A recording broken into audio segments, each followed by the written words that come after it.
Let's see if we can get connected. Lex Ludlow. Can you hear me now?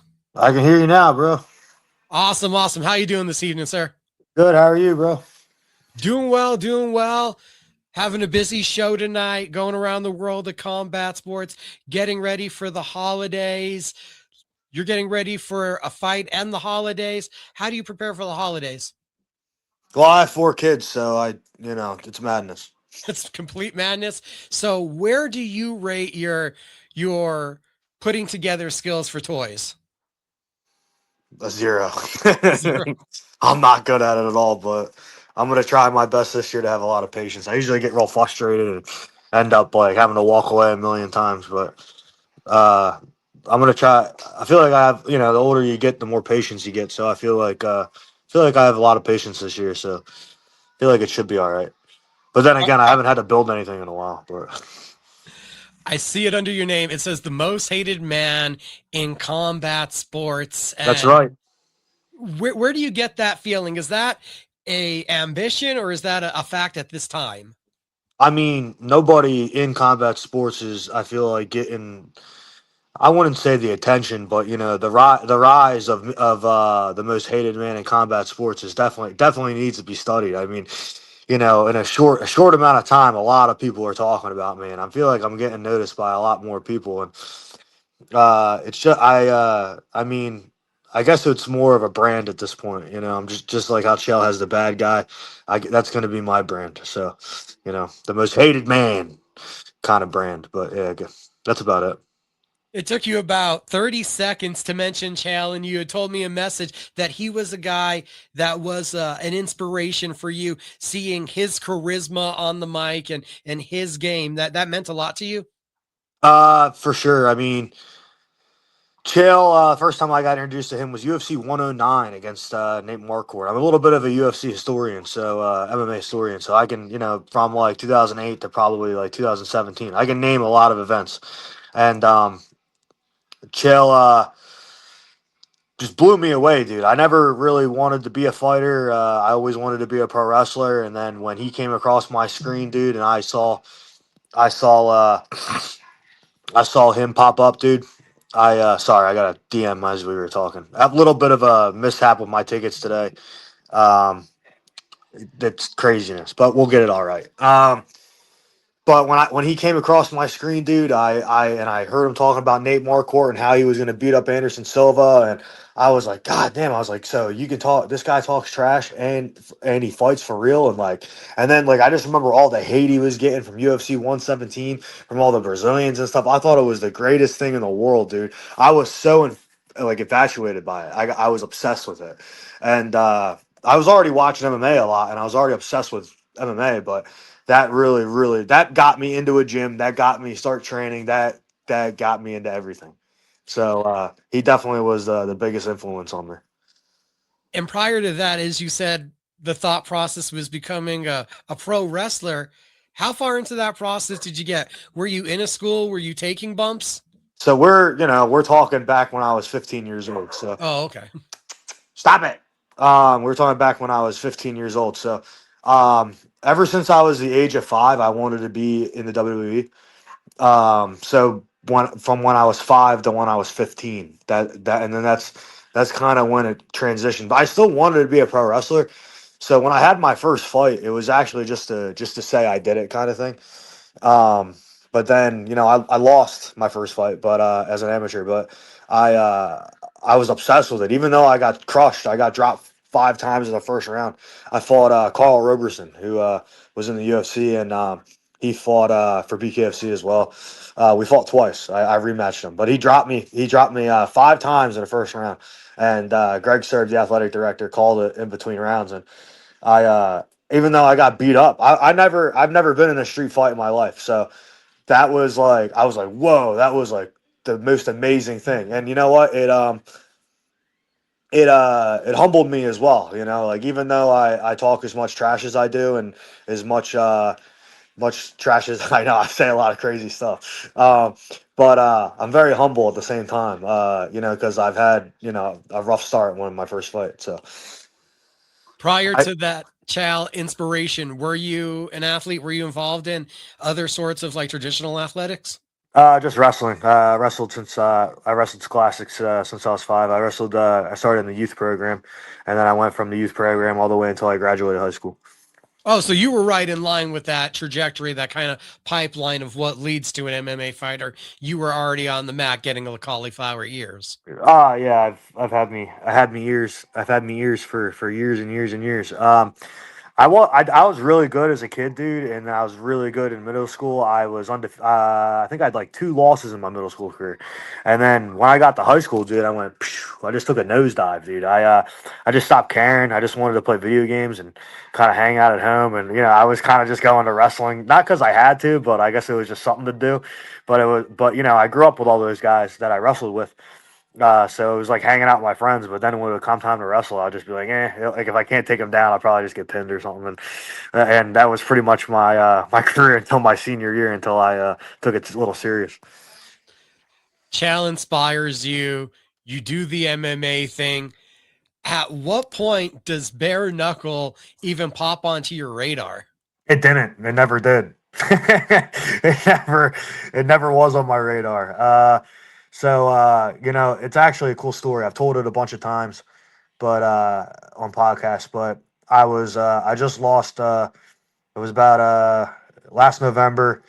I took a big hiatus from fighting, and then I came back and I won my first fight in 10 seconds. I knocked TKO in 10 seconds, and then I had another fight lined up and at 205, and that guy backed out.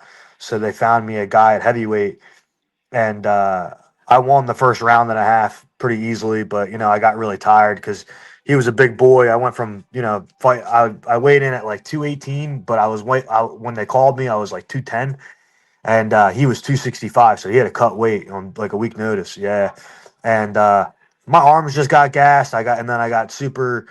I was like super in my head in the fight, and he just pretty much laid on me the last round and a half. And I took the L, and I was like, man, I don't know where this is going. Like, I just quit my job for this, and like I was like, I can't figure it out. Like, I don't know why I can't win these fights, and I was like, I'll do one more, and I had a fight lined up in West Virginia. And it was about 2 weeks before that fight in West Virginia for MMA. Nate Shook texted me, DM me, and I didn't know who Nate was. I knew of Nate, but I didn't know about him or BKFC. I didn't know anything about it, and I never even watched it. And he started talking to me a little bit, and he was like, "What do you think about it?" And I was like, he wasn't in front of me, but this is how I said it. Like, I was like, "Man, that's kind of barbaric." Like, like I don't know, Nate. You know what I mean? Like, but then I was like, but you know what, dude? Maybe I'll try it. So what happened was I texted the Dawkins Bros, and I just said, look at them traps, dude. Look at those traps. You see those traps right now, bro?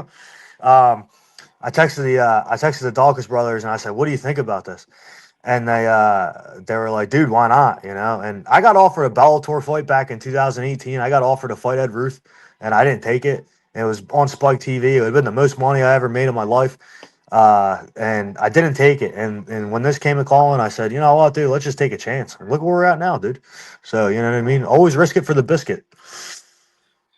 Did you at that point have confidence that, yeah, my boxing will be at the level I need it to be to go in and be successful in bare knuckle coming off of the wrestling MMA background? Look like you're No, already answering. no, dude, not at all, dude. I, uh, I kind of went in there and I was just like, let's see what we got, kind of thing. You know what I mean? And it was good for me because it forced me to strike rather than just be diving for takedowns in every fight. You know what I mean?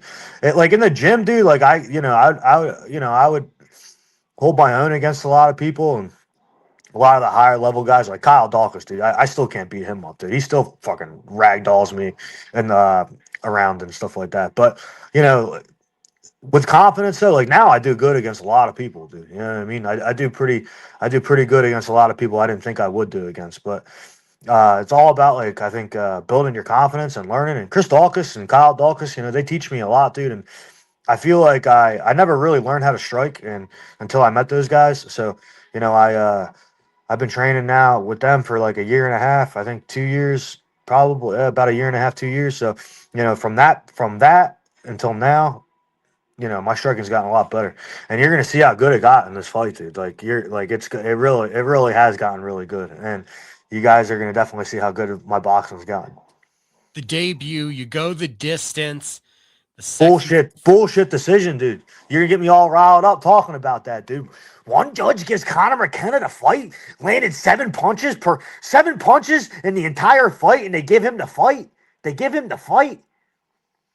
Oh, you want to talk about a robbery, dude? We almost had the 3 blind mice.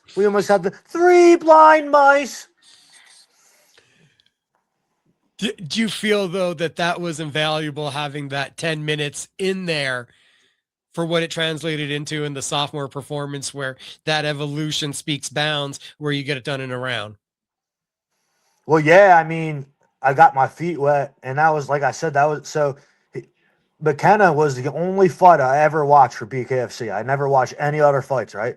So I'm in the back, and in the 2300 arena, they have this little tiny TV. It's like a 20-inch TV, and it's getting broadcasted, the fights. And I'm the 6th fight. First 5 fights all end in a minute or less. So I'm like, I never watched it before. So I look over at Kyle Dawkins and I go, dude, that's about to be me in a minute, dude. Like, I'm about to get slapped, dude. Like, this is gonna be bad. Like, what are we doing? And I asked him probably like 5 times before we walked out. You sure this is a good idea, dude? I was like, we don't have to do this. Like we don't have to do this, dude. Like, it's gonna, like, I think they'll understand. You know what I mean? But he's like, dude, you're gonna be fine. Just believe in yourself. Dude, he's a great guy, man. Always in my ear, dude. Always telling me how much better I am than I give myself credit for. And I'm starting to believe it. I guess you guys can tell from the interviews. I'm starting to believe it. You're like, dude, is this a good idea? And 20 minutes later, you're screaming, give me Fedor! Give me Fedor! How do you flip like that from, man, is this a good idea, to hell, if they're giving me a microphone, I'm calling out the biggest name I can think of? I truly believe that I'm the greatest on the microphone. I really, like, I got to get some nicks out of me, like, I want to be a little bit more fluid to where I'm not, I don't mess up my words, but I stutter a lot, but there's a purpose behind that. I stutter because I'm trying to think as I go. I have ADD, so I think so fast. And also, dude, I don't want to say shit that's going to get me in trouble, because trust me, I don't have any boundaries. Like, I'm not political, so anything flows with me. And so if I'm like, and Zach Calmus, it's because I'm thinking to myself, what am I about to say? Like, is that a good idea to say that? And then I roll with it. That's something I want to fix. I want to fix something about, but that just comes with doing it more. You know what I mean? Before we get to Zach Calmus, there was something that I heard in one of the Bare Knuckle Show interviews we're able to do. Wanted to ask you about, who is the greatest Ring of Honor performer that you got to see? The greatest Ring of Honor performer? Yeah, because I heard you were a Ring of Honor guy, not a ECW guy, but that you were a Ring of Honor fan. Oh, I see what you're saying. I didn't grow up, so in that interview, what I was saying was I didn't grow up watching ECW in that arena. So I went to that arena and watched Ring of Honor. So that's a great question, though, brother. There's a lot of good Ring of Honor wrestlers out there. I mean, Bryan Danielson was phenomenal to watch. But my favorite, dude, was the Necro Butcher. Believe it or not, dude, the Necro Butcher, dude. I really liked watching him a lot. He was in Ring of Honor for a little while. Christopher Daniels.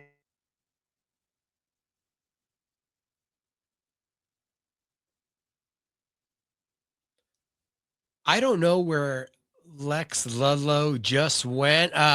We're going to give him a second real quick to see if he can reconnect. There he is. God damn it, CJ.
We're back.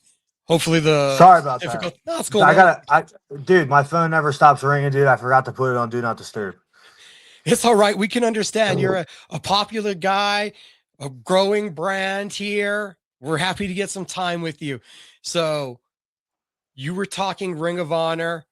Who were some of the other guys that you thought were huge guys that you got to see literally perform there?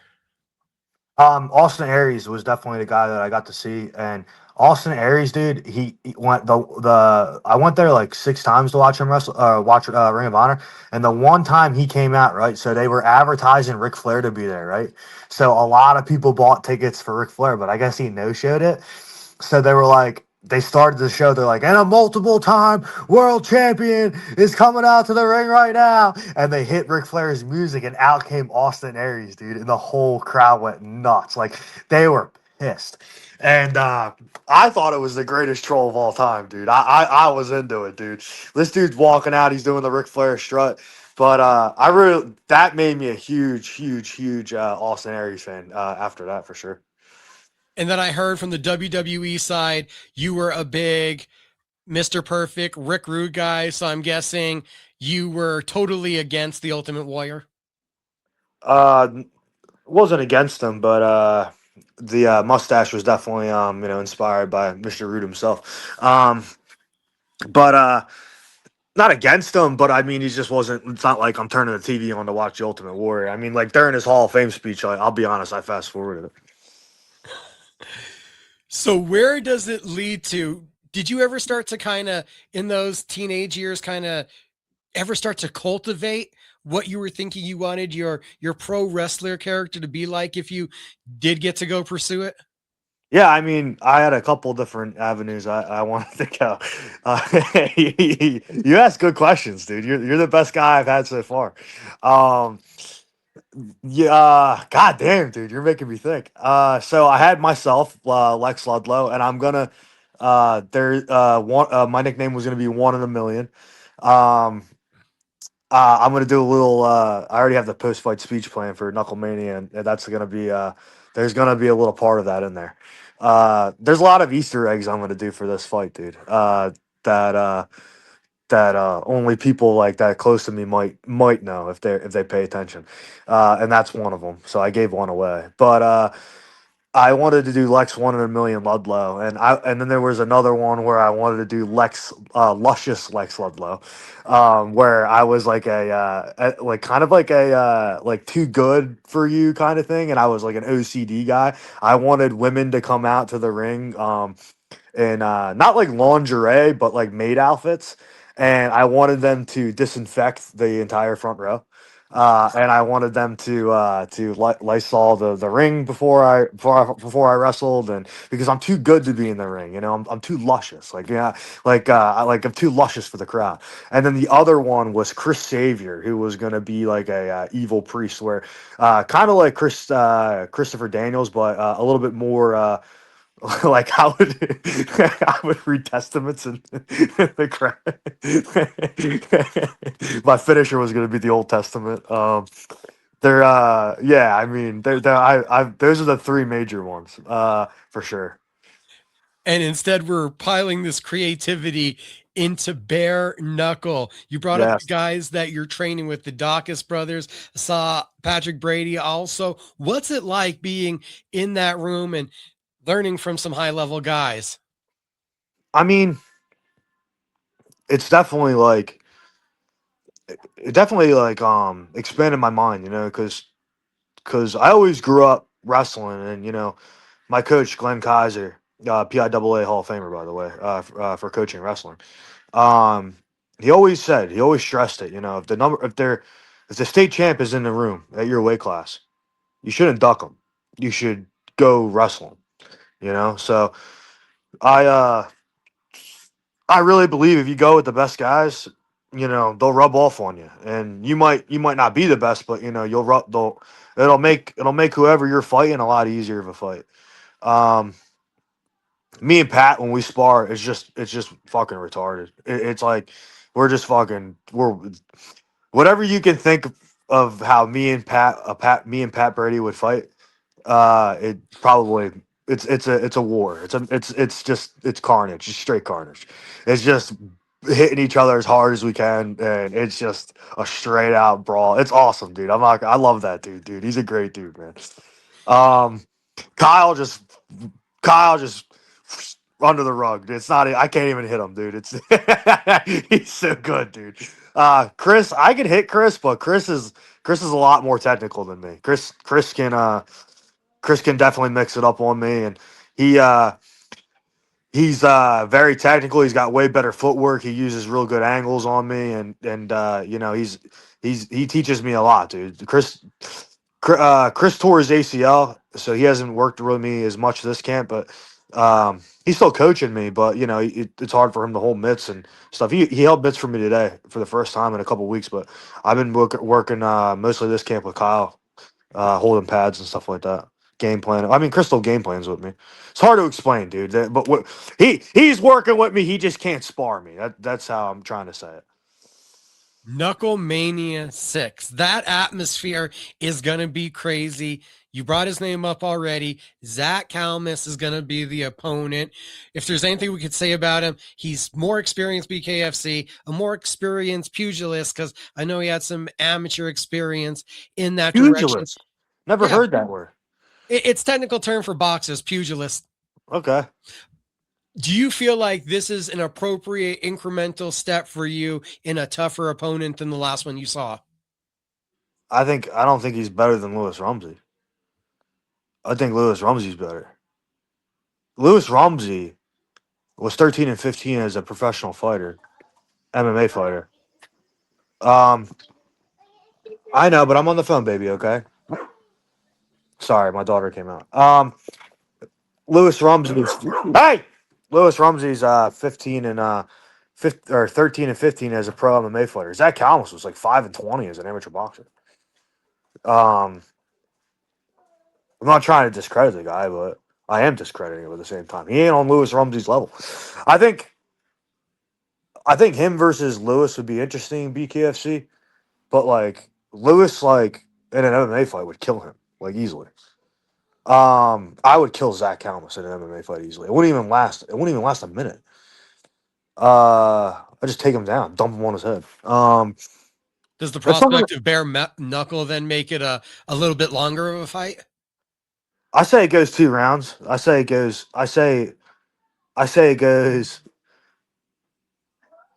3 minutes.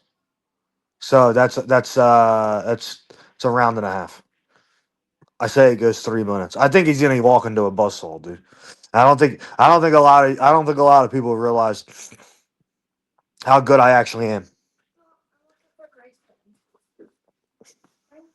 The last two fights from Zach, we've seen him. His defense is blocking punches with his face. He kind of looks for guys to wear down from beating him up. I'm pretty sure that you feel there's a lot of advantages for you in this matchup. Yeah, I mean he keeps his hands down. He doesn't. Well, you got to be careful. There's one thing he does that worries me. He blocks with his elbows. Blocks with his elbows. So but you know what? I'm a pretty accurate striker, dude. I'm pretty. My first fight, I think I landed 77% of my strikes, and then my second fight, I landed like 80 something. So I looked it up the other day. I forget off the top of my head, but I mean, odds are it means I'm going to land a high percentage on this guy. Yeah, I think I'm way too fast for him too. I think I'm way too fast. I think he's slow as molasses. Hope maybe he surprises me. I want the best Zach Calmus. Listen, I didn't. He's the easiest fight. Like I said that in a different podcast. If you were listening to it, I said I want the easiest fight. Give me Zach Calmus, and they gave me Zach Calmus. But I'm really hoping for the best Zach Calmus. But I don't think he's going to bring it. You also sent me a clip bringing up the lack of his front teeth and right away going with the meth mouth. Was that just the first thing that I guess jumped out with you from that less than toothy smile? Well, at the press conference, I don't know if you watched the press conference, but you know, I called him homeless. I said he was homeless. And then I explained that I'm going to clean up the homeless community. Listen, meth runs in the sorry, meth is a very big problem in the homeless community. and he's missing his teeth. I'm just trying to connect the dots. Okay. I think this guy's addicted to meth. I want to help this guy out. I'm going to knock his bottom teeth out. But, I don't know. I just think he's a meth mouth guy. And I think he's got meth mouth. And I just want to help this guy out. I'm trying to bless him, trying to give him some money in his pocket, trying to get him into rehab. And then, hey, maybe Zach Calmus will turn things around. I thought you said you weren't getting political, but now you're trying to help with drug rehab and with the homeless population. It feels like you're flipping on me already. True politician. Yeah, dude. Maybe I am. Maybe I should run for mayor of Horsham, the 17th nicest place to live in America, by the way. Where I went to high school, where I'm originally from, by the way. 17th nicest, seventh voted by the community, 17th nicest place to live in America. Write that down. We can see the inspiration, the Chael Sonnen, the overwhelming personality. Like, how much fun now is it getting to pursue what you're doing and what you're creating? I mean, it's a lot of fun. I mean, here's the thing, right? About talking trash, right? Me running my mouth, me hyping the fight, whatever you want to call it, right? Me and this guy, we're gonna fight anyway. What do I have to be nice about? What is there to be nice? I'm gonna punch him in the face. He's gonna punch me in the face. At the end of the day, we're not gonna be nice to each other. I hate the whole traditional like respect in the art thing. Like guys watch Eagles and the Phillies. I don't watch that crap. But like they watch like the Eagles, the Phillies, and all this stuff. And they're talking trash at the Dallas Cowboys. One second, brother. I gotta handle these kids real quick. I'm sorry, dude. No problem. I just don't want to interrupt your show. No, you're good. Well, we have a moment. Lex Ludlow joining us right now. BKFC, Knucklemania. We are going to be wrapping up here in a couple minutes. Incredibly entertaining interview we're having so far. Sorry about that. Zach Calmus. You're good, sir. I just wanted to make sure she was all right. They're watching. So they're watching their iPad right now, and they're not. One of my kids' iPads broke, so they got to share it, and they're fighting over it. Is what it is. Oh, And I said, sharing's the listen. I hardest. walked in there and I said, listen, don't make me turn into the most hated man in combat sports on you guys. And then now I'm back. But what were we talking about? Talking about how much fun you're having. I got to know, are we going to put out for theme music? Is there any wrestlers theme music that you want to use for your entrance music? Like, how are we going to take this character to the next level and give you your own, moniker, your own theme? I think the theme music just always helps. So it's recognizable. It connects. So I do have my own theme music. It's not my own. I stole it from a movie. So my grandfather, he passed away in 2022, and it's not one of his favorite movies, but I do know he liked the movie, and he was always big into Western movies. And it's this man right here.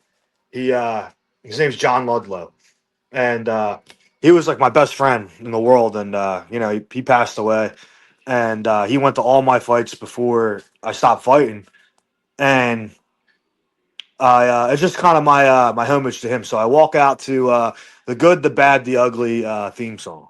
So that's the old. Everybody's definitely heard it. It's the old Western song that gets played when like two guys like stare each other down or whatever.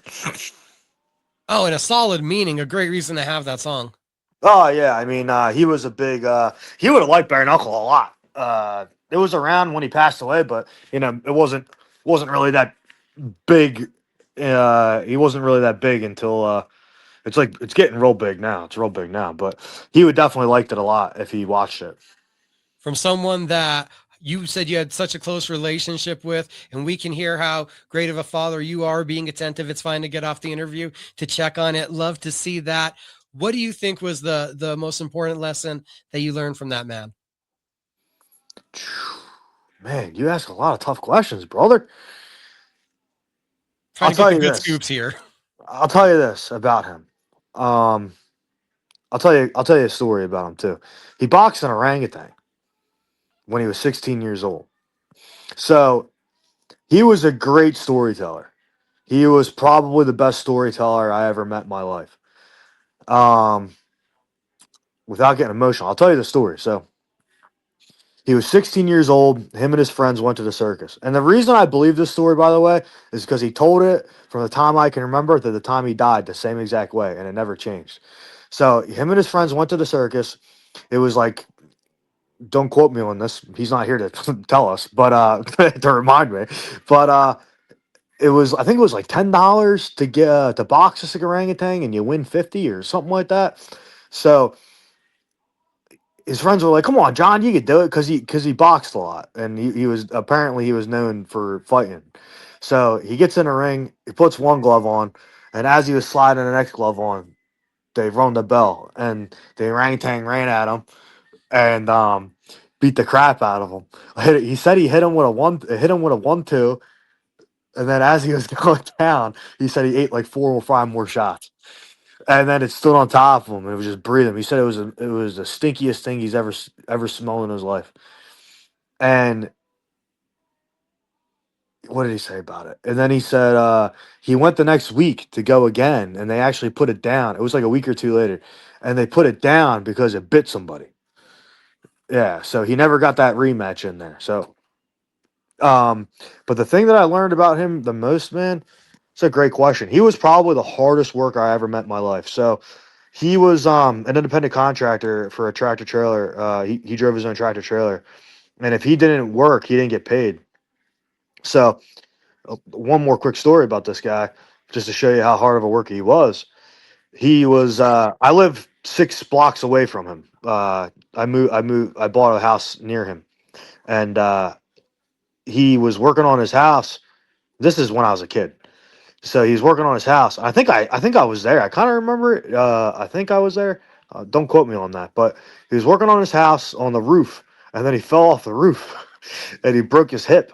Although I think he broke his whole leg all the way up to his hip, his right leg. So you got to drive with that leg, and he used a cane. So he went to work and he used a cane to drive, and then he had to throw 80-pound chains over the because he had a flatbed because he drove I forget how many feet, but he drove high beams for like skyscrapers and stuff, and he threw these 80-pound chains over. So he was the hardest worker I ever met. I wish I wish I had his mental, because he was the mentally he was the toughest guy I ever met in my life too.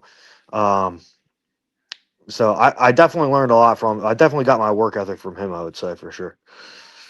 John Ludlow sounds like an absolute legend, and we're completely enthralled right now by seeing the legend that Lex Ludlow is becoming here in BKFC, the most hated man in combat sports. I truly appreciate you taking some time tonight to chat me up. Thank you, Mike.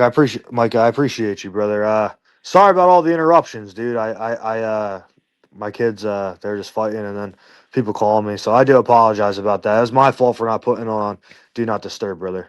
It's fine. It's authentic. It's life. It's the fun of going live. And it's nice to know that so many people are hitting you up for tickets. Be sure to do that, guys, if you're there in the local area, because you do not want to miss Knucklemania 6. For sure, you don't, dude, because I'm going to put down Zach Calmus in 2 rounds, and we're going to send him. We're going to try to get him off the streets, but I have a feeling he's going to go back to the streets. And after that, I'm going to move on. I'm going to try to move on to Chris Camozzi, my friend. Going to 205, and you already have the target locked, or is This he coming fight, this fight is at 205. So me versus Calmus is officially at 205 pounds. I'm making my 205-pound debut. The money, the biggest name, is now going down to 205. And you want to know what's funny, dude? I don't ever see anybody ever calling me out. I don't, for as much trash as I talk, you think they would want to fight me. You know what I mean? Oh, because I see somebody like that. Well, oh man, I can make some money off that guy. Nah, dude, they don't want to. They don't want to. I guess maybe they see something. Maybe they see something that scares them. Maybe they're afraid that I might just talk too much trash and embarrass them. I don't know, dude. I'm just waiting for my first call, somebody to call me out. But it seems as if they don't want to. So I got to do the calling out. You know, I call Fedor a Russian piece of shit. I call Chris Camozzi a paper champion, a transitional champion, which I was right, by the way. He was a transitional champion. Call me Mystic Lex. We have the boss, Conor McGregor. We call him Mystic Conor, right? Call me Mystic Lex. I predict these things. I predict these things. He lost his title to a 45-year-old man. A 45-year-old man. Imagine what it would be like fighting a 32-year stud. 32-year-old stud. Studlow, they call me. Studlow. We got plenty of nicknames over here, Micah. We got nicknames for days, dude. We got, I'm not going to name all the nicknames. But I was just thinking we got Lex, the total predictor Ludlow, instead of the total package. Ooh, I like that, dude. I used to predict my amateur fights. There was a promoter, and I used to walk up to him right before my fight, and I'd be like, "Round one, he's done." And it happened a bunch. Well, not a bunch, twice. And I bumped into him not too long ago, the old promoter for XCC, and he was talking to me about that. It was kind of funny. My bad, dude. I could keep you on here all night long. It's all good. It was a pleasure talking to you. You have a good night. You too, brother. Lex Ludlow, I will be sure to have him on the show